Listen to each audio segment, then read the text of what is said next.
si on m'avait dit il y a un an que je me tiendrais dans le salon de mon frère à regarder son gamin détruire une console toute neuve parce que ce n'était pas la bonne version, j'aurais ri ou soupiré. Ou peut-être les deux. Je m'appelle Guillaume, j'ai 34 ans, et malheureusement, ce n'est même pas la chose la plus déraisonnable que ma famille ait jamais faite. Mais ce fut l'instant qui me fit passer du statut de grand frère patient à celui d'homme réalisant enfin qu'être le responsable n'était pas un insigne d'honneur, mais une cible dans le dos. Je suppose que la meilleure façon de commencer est d'expliquer que mon frère Maxime et moi avons été élevés dans la même maison, mais nous sommes devenus deux espèces entièrement différentes. J'ai hérité du gène de la fiabilité, ponctuelle, organisée, celui qui se souvient des anniversaires et apporte des encas supplémentaires aux événements familiaux. Lui a hérité du gène du « les règles, c'est pour les autres ». Nos parents n'étaient pas stricts, mais ils attendaient une politesse de base. Maxime, lui, traitait chaque limite comme un point de départ pour une négociation. À l'âge adulte, j'ai fait mon chemin vers une carrière décente, conseiller en gestion de patrimoine, investissement pour PME, rien de très glamour, mais stable. Pendant ce temps, Maxime naviguait d'un emploi à l'autre comme si c'était des tremplins au-dessus d'une rivière rapide, il sautait sur l'un, vacillait, paniquait, puis bondissait vers le suivant.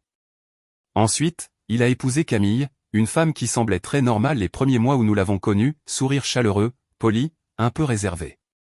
Mais dès qu'ils ont emménagé ensemble, elle est devenue du jour au lendemain quelqu'un qui nous regardait tous comme si nous étions des employés qu'elle n'avait pas engagés. Ils ont eu leur fils Théo 1 an après le mariage. La plupart des enfants sont mignons par défaut, même quand ils font les petits fauteurs de troubles. Théo était mignon aussi, juste lourdement encadré, il n'avait jamais entendu le mot « non », pas une seule fois. Tout était « on ne dit pas ça à Théo » ou « on ne contrarie pas Théo » ou mon préféré, Théo ne devrait pas avoir à gérer la déception parce que l'enfance est courte. Pendant ce temps, je regardais ce gamin devenir un petit empereur qui pensait que la gravité n'existait que pour maintenir ses pieds au sol pendant que tout le monde courait pour garder son monde parfaitement confortable. Avant que quiconque ne le dise, oui, j'ai essayé de parler à Maxime plus d'une fois. Je lui disais des choses comme « dis donc, tu ne penses pas qu'on devrait lui dire non de temps en temps ?»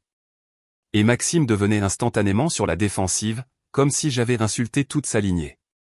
On fait de l'éducation positive, rétorquait-il, même si rien dans leur approche ne ressemblait à de la douceur. C'était plutôt comme s'ils mettaient leur fils sous cloche émotionnelle jusqu'à ce qu'il ne puisse plus fonctionner sans éloge, traitement spécial ou une sorte de récompense. Et écoutez, je ne suis pas parent, je ne prétends pas tout savoir, mais je sais que les enfants sont des êtres humains, pas des figurines de porcelaine de collection. Donc, avec le temps, j'ai appris à rester en dehors de ça. Je me présentais aux fêtes, je gardais les conversations polies et j'ignorais les moments où Théo s'énervait contre les serveurs de brasserie ou se jetait par terre parce que quelqu'un d'autre avait eu une plus grosse part de gâteau. Néanmoins, j'aimais assez mon frère pour l'aider quand il en avait vraiment besoin. Il faisait toujours passer cela pour de l'aide temporaire, un prêt à court terme ici, un petit investissement dans son entreprise là, quelques mensualités de prêt immobilier quand les choses se corsaient. Et au début, cela ne me dérangeait pas. C'était mon frère, le sang, et tout ça. Mais il devint lentement évident que Maxime ne voyait pas mon aide comme de l'aide, il la voyait comme une ressource renouvelable, quelque chose qui se réinitialisait chaque mois, comme quelqu'un considérerait les données illimitées sur un forfait téléphonique. Le moment où j'ai réalisé que cela devenait une habitude fut le printemps dernier. Il m'a appelé, me disant que leur électricité allait être coupée. J'ai payé. 2 mois plus tard, même appel. Il n'avait même pas l'air embarrassé, juste agacé d'avoir à s'expliquer. Pendant ce temps, Camille ne reconnaissait jamais rien de tout cela. Elle passait devant moi lors des dîners de famille, tenant un latte pour lequel elle avait toujours de l'argent, et disait « Oh, salut » du même ton qu'elle utiliserait pour son facteur. Alors, qu'est-ce que tout cela a à voir avec l'incident de la PS5 ? Eh bien, tout. Ce fut le point d'ébullition, l'aboutissement d'années à donner, pardonner et négliger de petits dérapages qui ne semblaient plus petits lorsqu'ils s'empilaient comme des briques de Lego sous les pieds nus. Tout ce désastre a commencé une semaine avant le 13e anniversaire de Théo. Camille a envoyé un message groupé à la famille moi, nos parents et les beaux-parents de Maxime disant qu'ils organisaient un anniversaire, significatif et sincère, pour Théo. Le message semblait assez charmant jusqu'à ce qu'elle ajoute « Nous préférerions que chacun contribue avec quelque chose de valeur plutôt que quelque chose d'aléatoire. Veuillez vous coordonner pour éviter les doublons. » Des contributions de valeur. Cela ressemblait moins à un anniversaire qu'à une levée de fonds pour une cause très exigeante. Ensuite, Maxime m'a appelé séparément. Salut, frangin, a-t-il dit, d'un ton beaucoup trop désinvolte. Alors, Théo veut vraiment la PS5 Pro. Tu sais qu'il en parle sans arrêt, n'est-ce pas? Il n'en avait pas parlé sans arrêt. Il l'avait mentionné une fois à Pâques pendant environ 45 secondes avant de changer de sujet pour se plaindre que sa limonade avait de la pulpe. J'ai demandé à Maxime, la PS5 Pro n'est pas horriblement chère en ce moment? Il a hésité puis a dit, oui, mais tu sais à quel point c'est important pour lui. Important? Comme si sa vie en dépendait? Il a continué, je me suis dit que tu pourrais peut-être t'occuper de ce cadeau, tu sais, puisque tu es doué avec l'argent et tout. Doué avec l'argent. Cette phrase signifiait toujours, nous ne voulons pas payer pour ça. Je lui ai rappelé gentiment que j'avais déjà aidé 2 fois avec le prêt immobilier ces derniers mois. Il a balayé ça du revers de la main comme si j'énumérais des inconvénients mineurs. C'est différent, a-t-il dit. C'est un anniversaire marquant. Je lui ai dit que je verrais ce que je pouvais faire, ce qui était ma façon polie de dire non. Mais après y avoir réfléchi quelques jours, et après avoir parlé à mes parents, qui n'achetaient rien de gros non plus, j'ai décidé d'offrir à Théo une PS5 standard, pas le modèle Pro qui coûtait aussi cher qu'une petite intervention chirurgicale. La standard était toujours coûteuse, mais gérable. Je pensais qu'il serait ravi, ou au moins reconnaissant. Ce fut mon erreur. M'attendre à de la gratitude de la part d'un enfant élevé sur des coussins de velours et sans conséquence. La fête d'anniversaire avait lieu chez eux, un pavillon de banlieue à 2 étages qui avait l'air agréable de l'extérieur, mais qui était constamment au bord du dépôt de bilan. Camille avait décoré le salon avec des ballons argentés et plans, Théo 13 ans. L'îlot de cuisine était couvert d'encas traiteur, et Théo était assis sur le canapé, portant un sweat de marque, l'air ennuyé, comme une royauté attendant des tributs. Je suis entré, portant le grand carton soigneusement emballé. Maxime a souri comme s'il venait de gagner une tombola. Oh, timing parfait, a-t-il dit en me tapant le dos. Théo attendait celui-là. J'ai ignoré la formulation étrange, celui-là, comme si le cadeau était déjà prédéterminé, et j'ai tendu le carton à Théo. Il a déchiré le papier cadeau de façon théâtrale, comme s'il jouait pour une équipe de tournage invisible. Dès que le logo PS5 est apparu, la pièce a murmuré son approbation. Puis le visage de Théo s'est figé. Non pas de choc, ni de joie, mais d'offense. C'est la standard, a-t-il dit platement. J'ai cru qu'il plaisantait, vraiment. Alors, j'ai souri et j'ai dit, oui, mon grand. C'est le nouveau modèle. Ça devrait être très amusant. Il m'a regardé comme si je venais de lui tendre une brique. Je voulais la Pro. Pourquoi tu as pris ça? C'est quasiment de l'ancien. Sa voix est devenue plus forte, plus aiguë. Maxime ne l'a pas corrigé. Camille n'a pas dit un mot, elle buvait littéralement son café. La pièce est devenue silencieuse. La mâchoire de Théo s'est contractée. Et puis, avant que je ne puisse réagir, il a soulevé le carton de la console et l'a fracassé violemment sur le carrelage. L'emballage a éclaté. La console s'est brisée contre le carreau. Quelqu'un a halté. Je crois que c'était moi. Théo a pointé la PS5 éclatée comme si c'était ma faute si le sol existait. Maintenant, je ne peux même pas la rendre. Pourquoi tu gâches mon anniversaire comme ça? Honnêtement, je n'ai pas vraiment traité les quelques secondes suivantes en temps réel, parce que le bruit de la console frappant le sol n'était pas ce qui faisait le plus mal. C'était la façon dont tous les autres restaient assis là, Camille buvant calmement son café, Maxime se frottant les tempes comme si j'avais rendu la situation gênante pour lui, Théo me fusillant du regard comme si j'avais commis une trahison personnelle. J'ai à peine dit quoi que ce soit, j'étais trop stupéfait. Je me suis juste accroupi, j'ai regardé la console cassée et j'ai expiré. Une longue, lente respiration qui n'était ni de la tristesse ni de la colère, juste une impression que quelque chose de lourd venait finalement de se mettre en place. C'est là que Maxime s'est approché et a dit, de cette voix basse qu'il pensait probablement dure, « T'as 5 minutes pour t'excuser auprès de mon fils. » Je l'ai regardé lentement. M'excuser pourquoi? Pour l'avoir contrarié, a-t-il dit. Tu sais à quel point ce cadeau était important. Tu savais qu'il voulait la Pro. Et maintenant, regarde ce qui s'est passé. Il a fait un geste vers le désordre comme si c'était moi qui l'avais lancé. Théo a croisé les bras. Oui. Dis pardon. Ce fut l'instant où la logique émotionnelle de la dernière décennie s'est soudainement alignée, chaque prêt, chaque faveur, chaque fois que j'étais intervenu pour réparer une autre des bêtises de Maxime. Il ne me voyait pas comme son frère. Il me voyait comme une ressource. Et les ressources n'étaient pas autorisées à le décevoir. Je me suis levé lentement. Je n'ai pas élevé la voix. Je ne lui ai pas dit qu'il était fou. Je n'ai pas cherché à me battre. Je n'ai pas expliqué, parce que ce n'était pas un malentendu.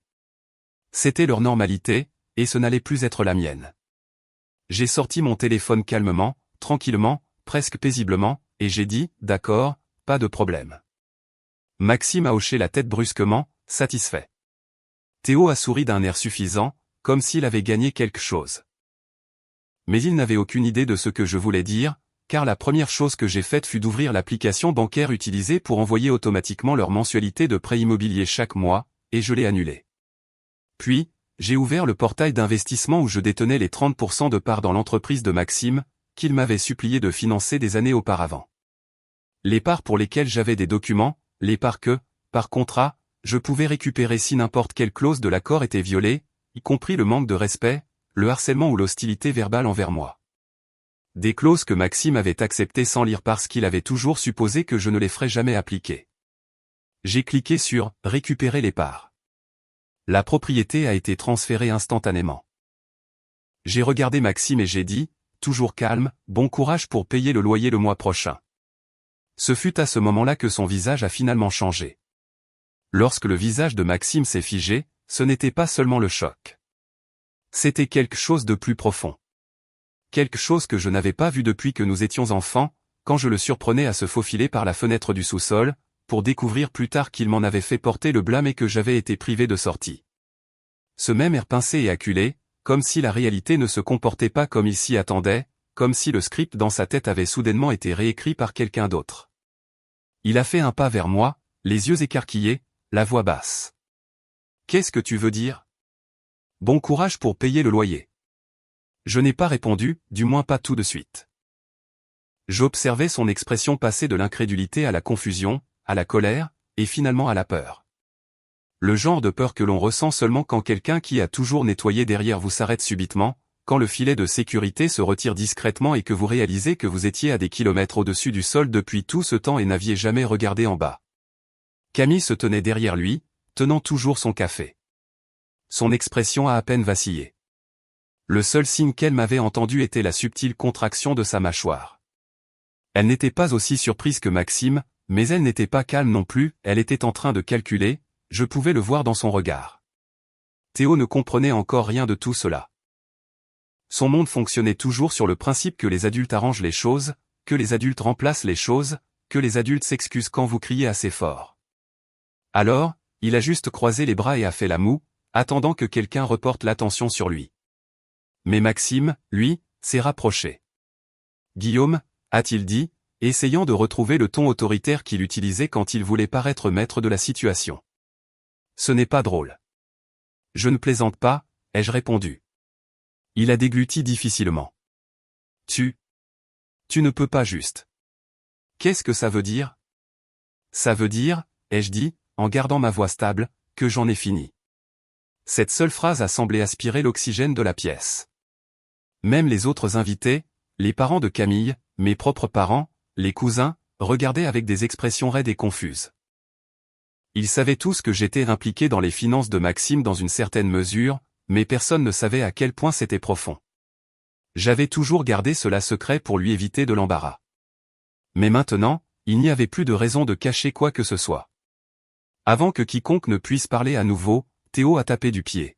« Papa, oblige-le à s'excuser. Il a gâché mon anniversaire. » J'ai jeté un coup d'œil au morceau de PS5 brisé sur le sol. « Je n'ai rien gâché, » ai-je dit doucement. « Si, tu l'as fait, » a claqué Théo. « Tu as dit que tu allais m'acheter une PS5 Pro. Tu l'as promis. » Je n'avais absolument rien dit de tel, mais je n'étais pas surpris qu'il le croie. Théo avait été élevé avec des réécritures de la réalité qui lui convenaient mieux. S'il voulait quelque chose, alors quelqu'un avait sûrement dit qu'il pouvait l'avoir. Et si ce n'était pas le cas, eh bien, quelqu'un aurait dû le dire. Maxime a expiré, essayant de gérer la situation explosive. « Guillaume, sors, on va parler. »« Non, ai-je dit, il n'y a rien à parler. Il a cligné des yeux. Tu es déraisonnable. Ce mot m'a frappé comme de l'eau glacée. Déraisonnable. Le mot exact qu'il avait utilisé chaque fois que j'essayais d'établir une limite, chaque fois que j'avais dit non, chaque fois que je lui avais dit qu'il ne pouvait pas simplement compter sur moi comme une sorte de bouée de sauvetage financière permanente. Déraisonnable. C'était presque drôle. Pendant ce temps, la pièce est restée silencieuse, impuissante. Personne ne voulait intervenir, pas même nos parents. Ma mère avait l'air inquiète, mon père avait l'air fatigué, et les parents de Camille avaient l'air profondément mal à l'aise, mais aucun d'eux n'a dit un mot. Maxime a réessayé. Bon, calme-toi. Je suis calme, ai-je dit. Je sais que tu penses nous donner une leçon, a-t-il continué, la voix tremblante. Mais ce n'est pas le moment. C'est l'anniversaire de Théo. Et j'ai demandé, et c'est toi qui fais une scène? J'ai regardé la console brisée, le cadeau coûteux que j'avais acheté par bonne volonté, pas par obligation. Puis les bras croisés de Théo, sa posture prête à la crise. Puis l'expression vide et imperturbable de Camille. Puis Maxime, qui parvenait à être à la fois en colère et terrifié en même temps. Non, Maxime, ai-je répondu. Je ne fais pas de scène. J'ai juste fini d'en faire partie. C'est là que les murmures ont commencé autour de la pièce. Des murmures lointains, mal à l'aise, des gens se tortillant inconfortablement, essayant de se convaincre qu'ils n'assistaient pas au délitement de quelque chose qui se brisait depuis des années. Maxime a tendu la main vers mon téléphone. Montre-moi ce que tu as fait. J'ai reculé. Ne me touche pas, il a légèrement vacillé au ton. Il n'y était pas habitué. Il n'était pas habitué à ce que je dise non et que je le pense. Camille a finalement parlé. Sa voix était calme, mais tranchante comme une lame. Guillaume, a-t-elle dit, cela manque incroyablement de respect. Quelles que soient tes frustrations avec Maxime, elles devraient être gérées en privé, pas jetées en pâture à l'anniversaire de notre fils. Notre fils. Pas Théo, pas les enfants, leur fils, leur monde, leur bulle, l'univers où tout tournait autour de ce qu'il voulait. J'ai croisé son regard. Votre fils a fracassé un cadeau très coûteux sur le sol parce que ce n'était pas la version qu'il voulait. Et vous l'avez laissé faire. Nous n'allions pas le humilier pour une déception, a répondu Camille. Ce n'est pas notre façon d'éduquer. Oh, je sais, ai-je dit. Je suis très conscient de la façon dont vous éduquez. Sa mâchoire s'est verrouillée. Maxime a pointé la console cassée. C'est exactement pourquoi on ne te demande rien. Tu dois toujours transformer ça en une histoire de contrôle. Un rire m'a échappé, un de ces rires secs et épuisés qu'on laisse sortir quand on a finalement atteint sa limite. Tu ne me demandes rien, Maxime? Tu me demandes des choses depuis que nous sommes adolescents. Et j'ai donné. Il a reculé comme si les mots l'avaient physiquement frappé. Camille a redressé sa posture. Tu agis comme si on te devait quelque chose. Non, ai-je dit, vous ne me devez rien, et je ne vous dois rien non plus. Avant que quiconque ne puisse répondre, Théo s'est avancé et m'a pointé du doigt. T'es le pire des oncles. Papa a dit que tu m'achèterais tout ce que je voulais. Ma tête s'est tournée vers Maxime. Tu lui as dit ça? Les lèvres de Maxime se sont entr'ouvertes, puis se sont refermées. Son silence était toute la confirmation dont j'avais besoin. J'ai soudainement compris quelque chose, Maxime ne s'attendait pas seulement à ce que j'aide, il avait promis mon aide aux autres comme si c'était son droit. Il m'avait intégré à sa stratégie parentale comme plan de secours, comme réparateur, comme le gars qui interviendrait toujours quand la réalité ne le faisait pas. La réalisation m'a piqué plus que je ne l'avais imaginé. Je me suis éloigné, ayant besoin d'espace, ayant besoin d'air. Mais le salon semblait trop petit, comme si les murs se rapprochaient. Ma mère a finalement parlé, sa voix hésitante. Guillaume, ce n'est peut-être pas l'endroit. Je me suis tourné vers elle. Maman, avec tout le respect que je te dois, ça n'a jamais été juste une question d'aujourd'hui. Son visage s'est adouci, mais elle n'a pas objecté. Soudain, le téléphone de Maxime a sonné fort, assez pour que tout le monde entende. Il l'a sorti, a jeté un coup d'œil à l'écran, puis son visage a complètement perdu ses couleurs. Quoi? A demandé Camille sèchement. Il n'a pas répondu. Il a juste fixé la notification comme si c'était un fantôme. Son associé lui avait envoyé un message. Il faut qu'on parle. Je viens de voir le transfert. Qu'est-ce qui se passe? Camille a regardé par-dessus son épaule, a lu le message, puis a tourné brusquement la tête vers moi. Quel transfert? Je n'ai pas répondu. Elle s'est avancée. Guillaume, qu'est-ce que tu as fait? Mon silence parlait plus fort que tout ce que j'aurais pu dire. Mais si la tension dans la pièce avait été lourde auparavant, elle est devenue suffocante lorsque le téléphone de Maxime a vibré à plusieurs reprises. Notification après notification, d'employés, du comptable, de fournisseurs. J'ai regardé la réalisation se répandre sur le visage de Maxime comme une ombre lente. L'entreprise n'était pas juste quelque chose qu'il voulait, c'était la seule chose qui les maintenait à flot. Tu n'oserais pas, a-t-il murmuré. J'oserais, ai-je dit. Avant qu'il ne puisse répondre, Théo a levé les mains. Quelqu'un peut s'il vous plaît réparer mon cadeau? Toute la pièce l'a regardé, et pour la première fois de sa vie, Théo a semblé remarquer que le silence n'était pas en sa faveur. Mais ensuite, c'est arrivé. L'instant qui a fait passer toute la journée de mauvaise à catastrophique. Camille a expiré brusquement, s'est avancée et a réellement dit « Guillaume, tu dois t'excuser auprès de Théo tout de suite. » Tout le monde s'est figé. « Tu t'es présenté avec le mauvais cadeau », a-t-elle continué. « Tu l'as contrarié, et maintenant tu humilies son père. » C'est ta faute, alors arrange ça. Ma faute. Ces deux mots m'ont frappé plus fort que tout le reste cet après-midi-là. Et quelque chose en moi, un dernier filet de patience, a finalement lâché. J'ai ouvert la bouche pour répondre, mais avant que je ne puisse dire un seul mot, la porte d'entrée a explosé, et la dernière personne que je m'attendais à voir est entrée. Ses yeux sont allés droit sur moi. Son expression était pâle, tendue et urgente. Il a dit mon nom, et tout dans la pièce a basculé. Quand la porte d'entrée s'est ouverte, la pièce ressemblait à un film en pause. Tout le monde figé dans l'incrédulité, à mi-dash souffle point était debout dans l'embrasure se tenait quelqu'un que je n'avais pas vu depuis des mois, mon cousin Arnaud. Ce n'est pas un personnage dramatique par nature, pas quelqu'un qui fait irruption dans les pièces ou interrompt les fêtes d'anniversaire. Mais le regard sur son visage n'était pas le choc, ce n'était pas la confusion. C'était l'urgence. Le genre qui frappe le corps d'abord, les pensées ensuite. « Guillaume » a-t-il dit, essoufflé. « Il faut qu'on parle, tout de suite. » Maxime s'est tourné vers lui, agacé. « Eh, mec, c'est un moment en famille. » Arnaud l'a coupé.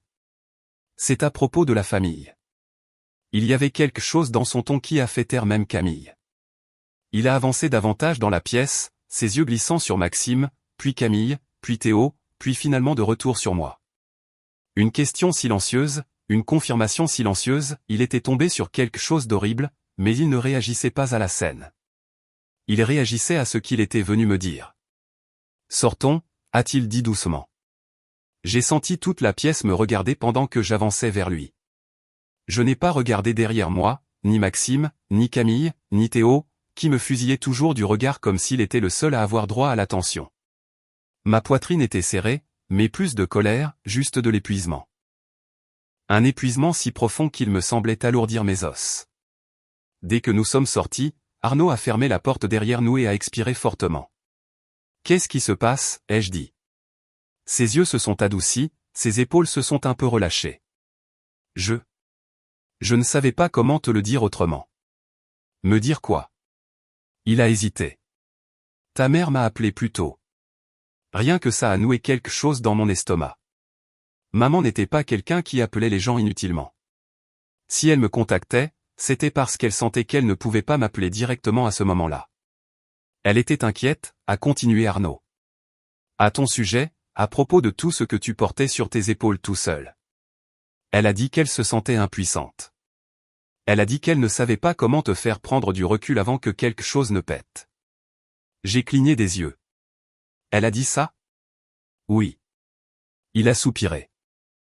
Elle a dit qu'elle pensait que tu cachais à quel point tu étais stressé. Ma mâchoire s'est serrée involontairement. Pendant des années, je m'étais construit comme le gars qui ne craquait pas, qui ne se plaignait pas, qui ne demandait pas d'aide. Je pensais que c'était une force. Peut-être que non. Puis Arnaud a tendu la main vers sa veste et a sorti une petite pile de papier. Des documents légaux. Mon nom imprimé en haut. Qu'est-ce que c'est?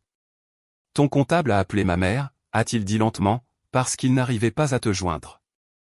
Ils ont essayé d'appeler 2 fois. J'ai fixé les papiers. Pourquoi l'appeler elle? Contact d'urgence, a-t-il dit. Et parce que c'est important. Il m'a tendu les papiers. J'ai déplié la première page. J'ai lu le titre. J'ai lu les chiffres. Puis je me suis figé, car je ne regardais pas une dette, des problèmes ou un désastre financier. Je regardais quelque chose auquel je ne m'attendais pas. Un rapport d'évaluation pour mes investissements. Pour mon propre petit portefeuille, celui que j'avais nourri discrètement en arrière-plan tout en aidant Maxime à rester à flot. Les chiffres étaient absurdes. Mon portefeuille n'avait pas juste grandi, il avait explosé. Attends. Quoi, ai-je soufflé. Arnaud a hoché la tête, presque souriant. Oui, le changement de marché du trimestre dernier a frappé. Tout ce dans quoi tu as investi, au moment parfait. Tes parts ont triplé, et même plus dans certaines zones. J'ai continué à parcourir les pages, mes acquisitions, mes avoirs diversifiés, tous les petits projets dans lesquels j'avais mis de l'argent au fil des ans, ne m'attendant pas à des miracles, juste à une croissance à long terme. Mais pendant que j'étais occupé à surveiller l'irresponsabilité financière de Maxime, à aider discrètement les autres, à maintenir tout en marche, ma propre vie avait pris de l'élan en coulisses. Guillaume, a dit Arnaud doucement. Tu ne vas pas juste bien, tu vas très bien. Mes respirations étaient superficielles. Ce n'était pas une fantaisie. Ce n'était pas exagéré. C'était des mathématiques, des chiffres, une évaluation et des signatures de professionnels qui n'exagéraient rien. Je ne savais même pas, ai-je murmuré. Oui, a dit Arnaud. Je m'en doutais. L'air était frais, calme, un contraste total avec le chaos à l'intérieur de cette maison. Et c'est là que ça m'a frappé, pendant des années, j'avais été si concentré à résoudre les problèmes des autres que je ne m'étais jamais arrêté pour me demander ce que je voulais réellement, à quoi ressemblait mon avenir, ce que je méritais. Et pire, j'avais laissé les gens traiter ma gentillesse comme une monnaie qu'ils n'avaient jamais à rembourser. Pourquoi es-tu venu ici, ai-je finalement demandé. Parce que, a répondu Arnaud, ta mère a dit qu'elle ne voulait pas que tu la prennes seule. Elle avait peur que tu regardes les chiffres et que tu sentes toujours que tu n'as pas le droit d'en profiter, que tu n'as pas le droit de passer à autre chose. Elle voulait que quelqu'un, n'importe qui, s'assure que tu savais que tu n'avais pas à rester enchaîné à eux. Maxime, Camille, leurs urgences sans fin, leurs exigences, leurs attentes. J'ai regardé à nouveau les papiers, mon nom en haut, des chiffres qui représentaient la sécurité, la liberté, l'indépendance. Quelque chose que j'avais gagné sans même réaliser à quel point ça avait grandi. Et je l'ai senti, une goutte de quelque chose de chaud dans ma poitrine. Du soulagement. Pas de la joie, pas de l'excitation. Du soulagement. Que peut-être, juste peut-être, je n'étais pas piégé dans le rôle que j'avais joué toute ma vie. Je ne sais pas quoi faire, ai-je admis. L'aveu semblait étrange, comme enlever une armure que je m'étais soudée il y a des années. Tu n'as rien à faire tout de suite, a dit Arnaud doucement. Respire juste. Prends du recul. Pense à ce qui est le mieux pour toi. Pas pour eux. J'ai laissé échapper une longue respiration. Je devrais rentrer. Il a hoché la tête. Oui. Je te raccompagne. J'ai hésité. Ma voiture est là. Alors laisse-la, a-t-il dit simplement. Tu pourras revenir la chercher plus tard. Tu n'as pas besoin de rentrer dans cette maison. J'ai jeté un coup d'œil vers la porte d'entrée. À l'intérieur, je pouvais presque sentir la tension mijoter, Maxime faisant les 100 pas, Camille chuchotant, Théo se plaignant, tout le monde essayant de recoudre une narration qui ne les rendrait pas mauvais. Pour la première fois de ma vie, je ne me suis pas senti coupable de m'éloigner. Je suis monté dans la voiture d'Arnaud, j'ai fermé la porte, j'ai expiré lentement tandis que le moteur ronronnait. Le trajet a été silencieux, calme, sans question, sans jugement, juste le bourdonnement de la route et le sentiment que quelque chose en moi avait finalement craqué dans le bon sens. Lorsque nous sommes arrivés chez moi, Arnaud s'est arrêté et s'est tourné vers moi. Écoute, a-t-il dit doucement. Tu n'es pas seul. Tu ne l'as jamais été. Tu n'as juste pas levé les yeux. J'ai hoché la tête. Merci. Il m'a serré l'épaule une fois. Repose-toi. Réfléchis, mais ne les laisse pas te ramener dedans. Pas cette fois. Je suis entré chez moi et j'ai verrouillé la porte. Pour la première fois depuis des années, ma maison me semblait mienne. Calme, paisible, un endroit que je n'avais pas à partager avec les besoins ou les désordres de quelqu'un d'autre. Je me suis assis sur le canapé, les papiers toujours à la main. Mon cerveau a finalement ralenti assez pour que le poids de la journée se dépose, la PS5 cassée, les exigences d'excuses, l'exigence, l'humiliation, les menaces, les années à profiter, la peur tranquille dans les yeux de Maxime, le calcul soigneusement caché dans ceux de Camille, le changement soudain dans mon propre avenir. Mon téléphone a vibré. Maxime, puis encore Camille, puis ma mère, puis mon père, puis Théo. Messages vocaux, pleurnicheries, exigences, pensant toujours que le monde entier tournait autour de lui. J'ai posé le téléphone face cachée sur la table. Puis je me suis levé, j'ai marché jusqu'à la cuisine, je me suis servi un verre d'eau et je me suis appuyé contre le comptoir. Pour la première fois depuis très longtemps, je me sentais à nouveau comme une personne. Pas un compte en banque, pas un filet de sécurité, pas le frère responsable, pas le réparateur. Une personne. J'ai dormi cette nuit-là mieux que je ne l'avais fait depuis des semaines, des mois, peut-être. Le lendemain matin, tout semblait plus clair, comme regarder le monde à travers un verre propre. J'ai fait du café. Je me suis assis avec mon ordinateur portable. J'ai ouvert le tableau de bord du portefeuille. J'ai examiné mes chiffres, mes options, mon avenir. Et j'ai réalisé quelque chose, je n'avais pas besoin de vengeance. Je n'avais pas besoin de drame. Je n'avais pas besoin de gagner. J'avais juste besoin de grandir. Et ainsi, tranquillement, presque secrètement, j'ai commencé à me reconstruire.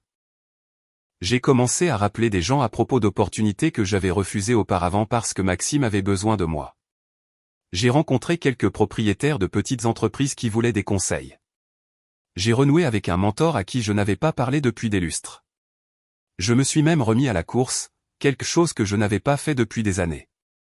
Et chaque jour, je me sentais un peu plus fort, un peu plus moi-même. Mais l'univers a une façon de vous rappeler que la paix ne dure jamais éternellement. Et après 3 jours calmes, quelque chose s'est produit. Quelque chose qui a fait grincer des dents chaque moment de reconstruction tranquille. Car tard cet après-midi-là, alors que j'examinais des documents d'investissement, il y a eu un grand coup frappé à ma porte d'entrée. Pas un léger tapotement, pas un salut hésitant, mais un « ouvrez tout de suite » exigeant et énergique. J'ai figé, j'ai posé l'ordinateur portable, j'ai marché vers la porte, j'ai regardé par le Judas. La personne se tenant de l'autre côté de ma porte n'était pas Maxime. Ce n'était pas Camille. Ce n'était pas Théo, ni mes parents, ni même un des cousins qui avaient été témoins de la crise. Cela aurait été prévisible. C'était quelque chose d'autre, quelque chose qui a légèrement fait monter mon pouls. Non pas par peur, mais par le sentiment que toute la paix que j'avais réussi à construire au cours des 3 derniers jours venait de se briser.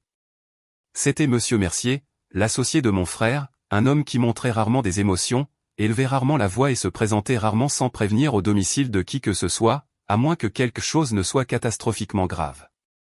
Et le regard sur son visage me disait que c'était exactement ça. J'ai ouvert la porte lentement.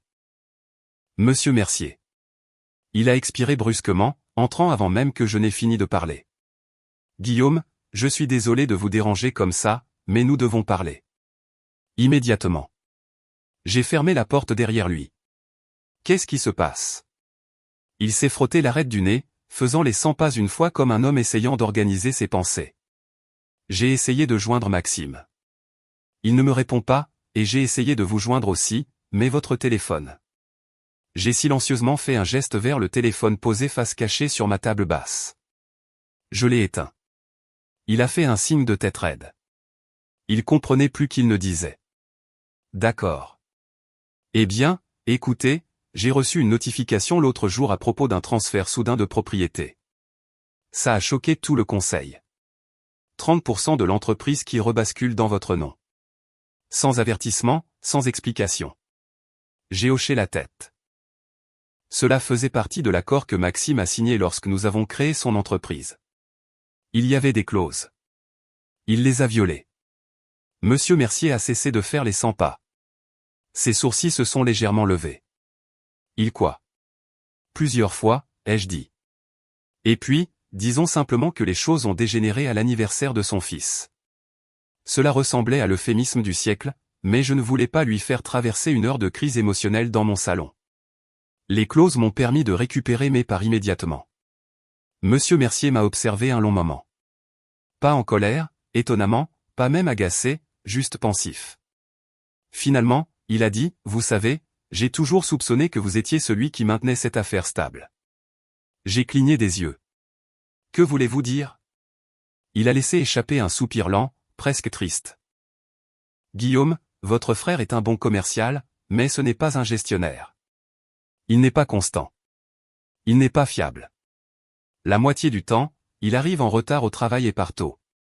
La seule raison pour laquelle l'entreprise ne s'est pas effondrée il y a des années, c'est parce que quelqu'un et par quelqu'un, je veux dire vous continuez d'injecter de l'argent dans les fissures.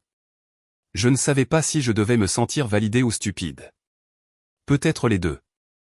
Il a continué, la voix plus douce maintenant, mais maintenant, avec vous qui détenez ce pourcentage, avec tout ce qui se passe, nous devons parler de ce qui va suivre. Je me suis assis sur le canapé, lui faisant signe de s'asseoir en face de moi. Il ne s'est pas assis tout de suite. Son esprit était clairement en course, mais il s'est finalement laissé tomber sur la chaise. Je suppose que Maxime ne vous a rien dit, ai-je dit. Il n'a répondu à aucun appel, a répondu Monsieur Mercier. Mais le comptable m'a dit que le virement automatique du prêt immobilier avait été annulé. L'accès à la paie a été gelé pendant 24 heures et les fournisseurs constatent des retards. Il a fait une pause. Est-ce que tout va bien ? C'était une question sincère et une question avec une réponse malheureusement compliquée. Je vais bien, ai-je dit, mais les choses avec mon frère ne le sont pas, il a hoché la tête lentement. Je vois. Puis quelque chose dans sa posture a changé. Non plus tendu, non plus affolé. Il s'est légèrement penché en avant, baissant la voix. Je veux vous offrir quelque chose. Je ne m'y attendais pas. Il a tendu la main vers sa mallette et en a sorti un mince dossier, le glissant sur la table vers moi. Je l'ai ouvert. À l'intérieur se trouvait une proposition détaillée de restructuration d'entreprise, une où je n'étais pas un investisseur silencieux, pas un artiste du sauvetage, pas un filet de sécurité, mais un associé et plus que cela, un actionnaire majoritaire.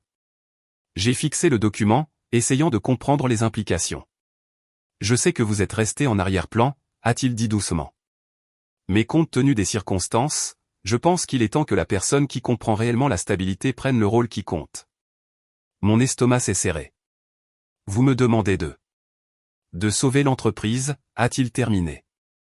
Votre frère peut rester impliqué dans une certaine mesure si vous le souhaitez, ou pas. C'est entièrement à vous de décider, mais l'entreprise a besoin de leadership. De vrai leadership. J'ai posé le dossier, frottant lentement mes paumes le long du bord. Ce n'était pas une vengeance. Il ne s'agissait pas de régler des comptes ou d'humilier Maxime. Il s'agissait de reconnaître quelque chose que j'avais ignoré depuis trop longtemps, plus je me tirais du trou dans lequel ma famille me traînait sans cesse, plus les opportunités apparaissaient. Plus je me défendais, plus le monde semblait s'ouvrir au lieu de s'effondrer. Mais quelque chose dans cette offre, ce changement soudain vers une position de réelle autorité, semblait plus lourd que tout le reste. C'est beaucoup, ai-je dit après un moment. Je sais, a répondu Monsieur Mercier. Prenez votre temps, mais ne tardez pas trop. Maxime prend déjà de mauvaises décisions par pure panique. Nous avons besoin de mains stables. La panique ? Bien sûr, il était en panique. Pendant les 3 derniers jours, j'avais ignoré chaque message, chaque appel manqué, chaque accusation et chaque plaidoyer qui remplissait probablement ma messagerie vocale. Et je savais exactement ce qui se passait dans sa tête. Il ne réfléchissait pas. Il n'apprenait pas. Il ne s'excusait pas. Il s'agitait, essayant de trouver comment annuler ce que j'avais fait, essayant de trouver un raccourci, essayant de me mettre la pression, de me culpabiliser, de me manipuler pour me remettre en position. J'ai expiré lentement. Laissez-moi réfléchir. Bien sûr, a dit Monsieur Mercier en se levant. Mais Guillaume, je suis heureux que vous ayez enfin pris position pour vous-même. Cette phrase est restée avec moi longtemps après son départ. Lorsque la porte s'est refermée et que j'étais assis seul avec la proposition entre les mains, quelque chose en moi s'est tordu. Pas inconfortablement, pas douloureusement, mais avec reconnaissance. C'était le début. Pas de la vengeance, pas de la rancune. Le début de mon propre choix. Pourtant, je ne pouvais pas le nier, cette opportunité rendait autre chose possible, quelque chose que je n'avais pas prévu, mais que j'avais commencé à envisager.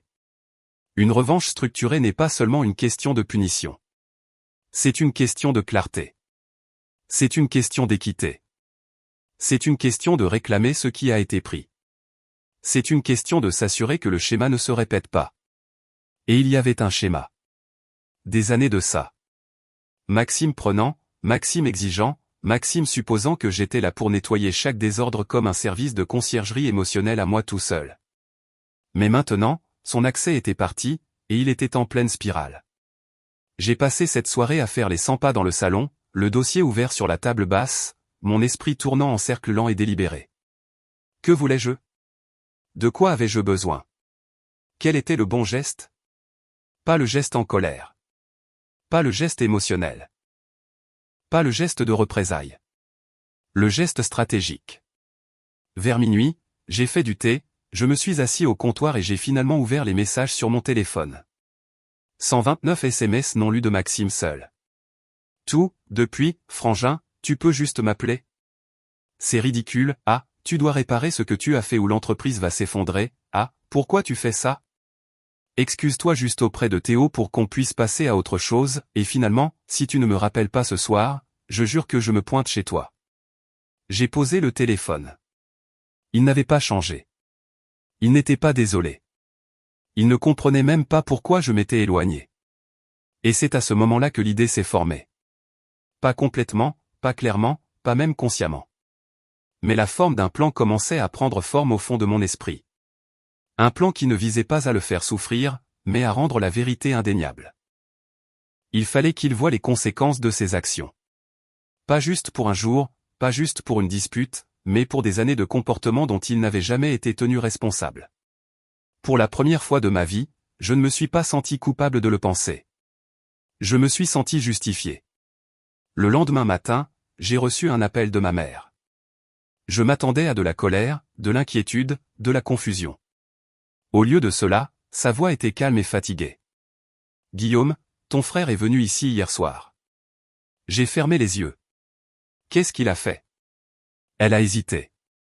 Il était bouleversé. Très bouleversé. Il a dit que tu essayais de le ruiner. J'ai dégluti. Et qu'est-ce que tu as dit? Je lui ai dit, a-t-elle dit doucement, que peut-être il devrait commencer à prendre ses responsabilités. Cela m'a surpris.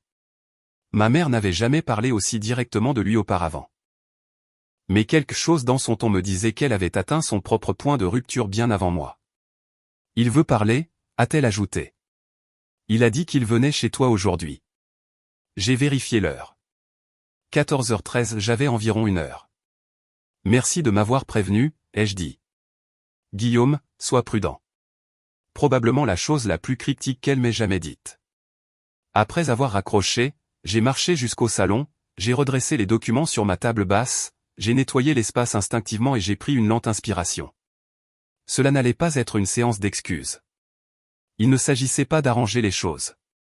Ce n'allait pas être un autre tour de « Guillaume répare tout pendant que Maxime est récompensé pour son mauvais comportement ». Cela allait être le début de la mise en scène, le premier vrai geste. Et quand on a finalement frappé à la porte, fort, pressé, irrégulier, je ne me suis pas précipité. J'ai marché jusqu'à la porte. J'ai posé ma main sur le bouton. J'ai inspiré une fois lentement. Puis j'ai ouvert, et debout sur mon perron se tenait Maxime. Le visage rouge, échevelé, tremblant de colère ou de peur. Je ne pouvais pas dire. Mais il n'y avait pas que lui. Debout légèrement derrière lui se tenait Camille. Les lèvres serrées, concentrée, me regardant comme si j'étais une pièce de puzzle dont elle avait soudainement besoin. Maxime n'a pas perdu une seconde.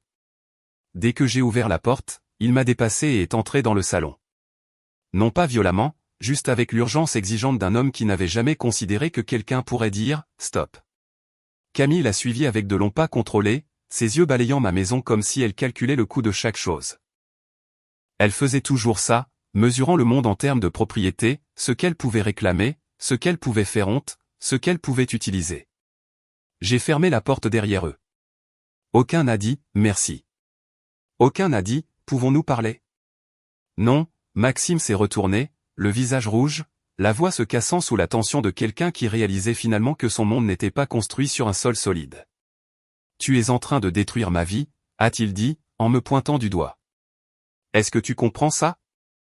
Est-ce que tu as une idée de ce qu'ont été les 3 derniers jours pour nous? J'ai haussé un sourcil. Pour toi, sa mâchoire s'est serrée. Ne commence pas avec moi. Tu sais exactement ce que je veux dire. Camille a croisé les bras. Nous essayons d'avoir une conversation calme et mature, Guillaume. Calme, mature. De la même femme qui a regardé son fils fracasser une console à 600 € parce que ce n'était pas la version qu'il voulait. Je suis simplement resté là et j'ai attendu. Quand ils ont réalisé que je ne réagissais pas émotionnellement, la voix de Maxime a monté. Tu dois réparer ça tout de suite. Transfère les parts. Remets les paiements du prêt immobilier. Appelle les fournisseurs et dis-leur que c'était une erreur. Non. Le mot a plané dans l'air comme un carillon de verre. Tranchant, net, indéniable. Maxime m'a fixé, les yeux s'écarquillant d'incrédulité. Qu'est-ce que tu veux dire non? Je veux dire non, ai-je répété. Je ne répare rien. Tu n'as pas à décider ça, a-t-il claqué. Je l'ai déjà fait. Il a cligné des yeux rapidement comme si quelqu'un l'avait frappé avec une lampe de poche. Ce n'est pas un jeu, Guillaume. Je suis sérieux. Tu es en train de ruiner tout ce que j'ai construit. Tu ne l'as pas construit, ai-je dit calmement. Je l'ai fait, et tu t'en es servi.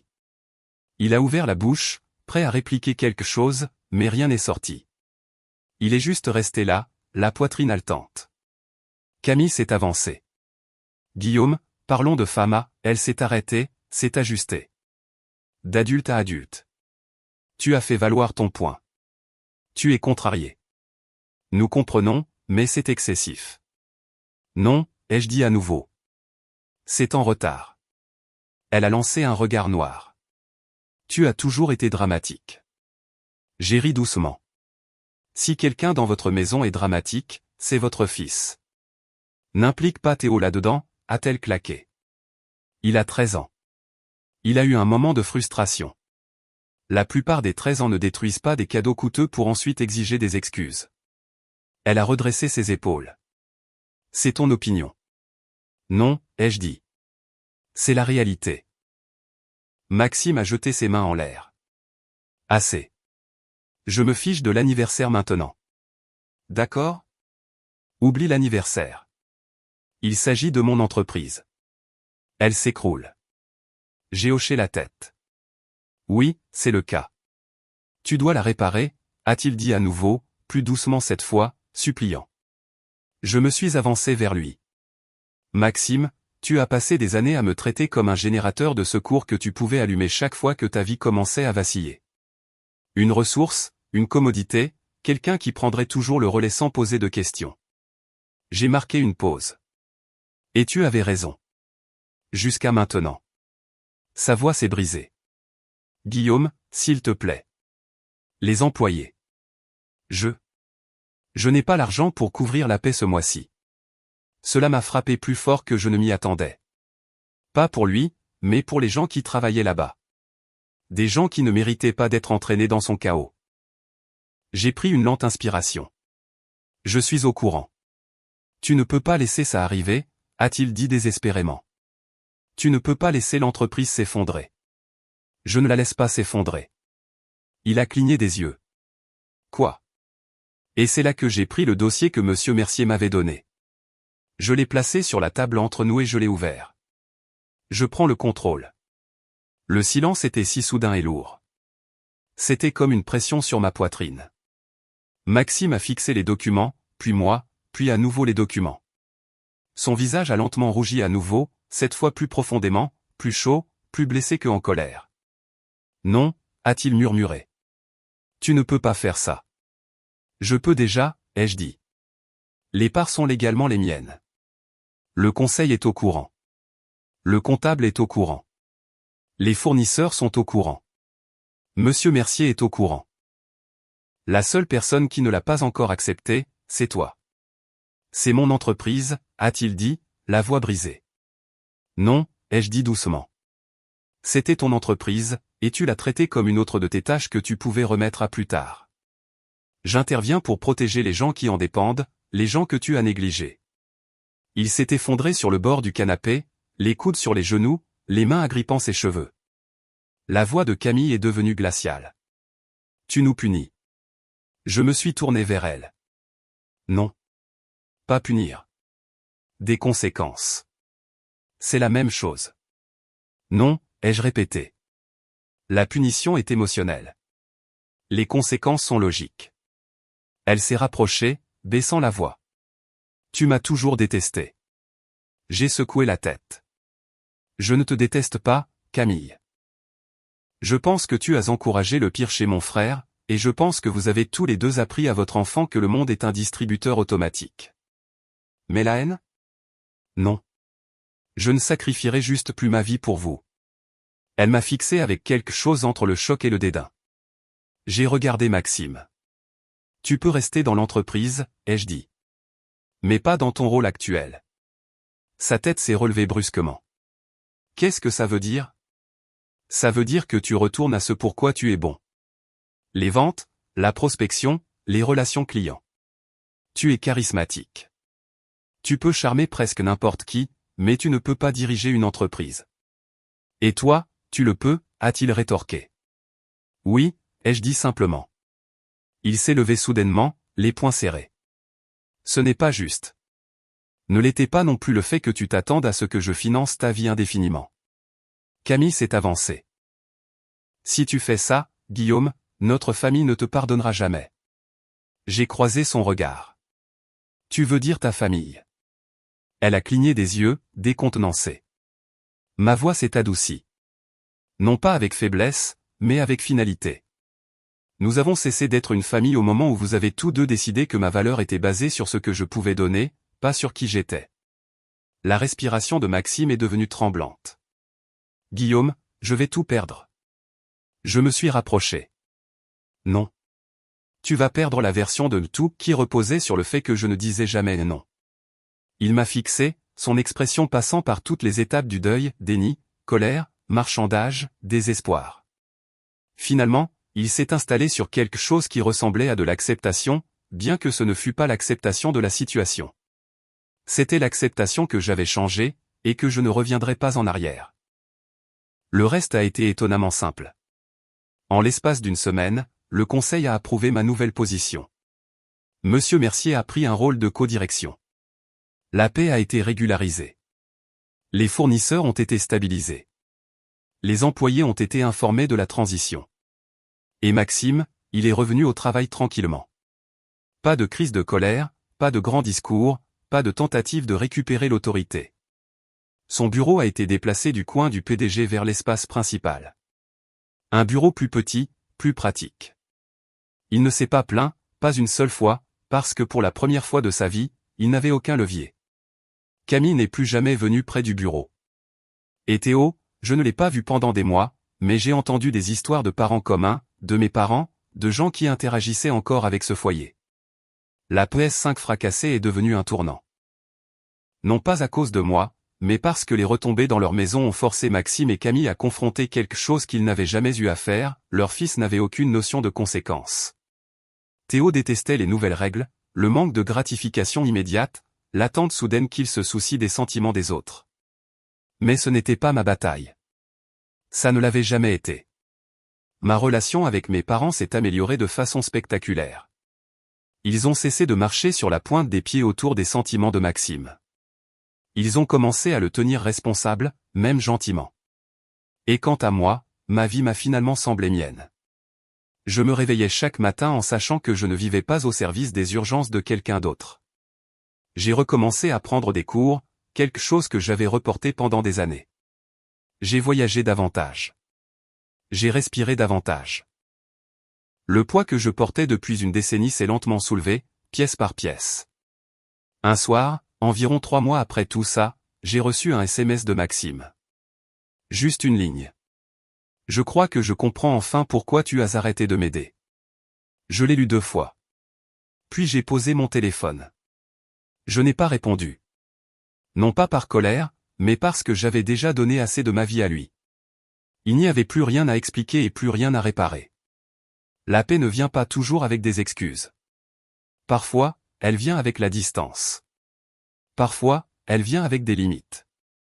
Parfois, elle vient avec le fait de se choisir soi-même sans dire un mot. Et ainsi, la vengeance, Les retombées, l'ascension, tout a conduit à une vérité simple, j'ai finalement cessé de porter un frère qui n'a jamais appris à marcher. Et pour la première fois de ma vie, j'ai marché seul vers l'avant.